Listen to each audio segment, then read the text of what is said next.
Hi. ഒരു മനുഷ്യനെ ഏറ്റവും കൂടുതൽ വേദനിപ്പിക്കുന്നത് അവഗണനയായിരിക്കും. പക്ഷേ മിക്കപ്പോഴും സമൂഹത്തിൽ അവഗണന പതിവാണ്. ചിലപ്പോൾ അത് പണത്തിൻ്റെ അടിസ്ഥാനത്തിലാകാം, ചിലപ്പോൾ നിറത്തിൻ്റെ അടിസ്ഥാനത്തിലാകാം, ചിലപ്പോൾ ജോലിയുടെ അടിസ്ഥാനത്തിലാകാം. അതിന് പല കാരണങ്ങളാണ്. പക്ഷേ ഒന്ന് ഓർക്കുക, ഏതൊരു വ്യക്തിയും മരിക്കുമ്പോൾ കൂടെ കൊണ്ടുപോകുന്നത് വെറും 6 അടി മണ്ണ് മാത്രമാണ്.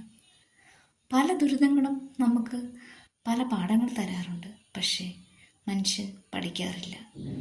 സോ എല്ലാവരും തുല്യരാണ്. കാരണം ജനിച്ചു വീഴുന്നതും എല്ലാവരും ഒരുപോലെയാണ്. അതുപോലെ മരിക്കുമ്പോഴും എല്ലാവരും ഒരുപോലെയാണ്. ദൈവം ആരോടും തരംതിരിവ് കാണിച്ചിട്ടില്ല. സോ എല്ലാവരോടും സന്തോഷമായി ജീവിക്കുക. Bye bye.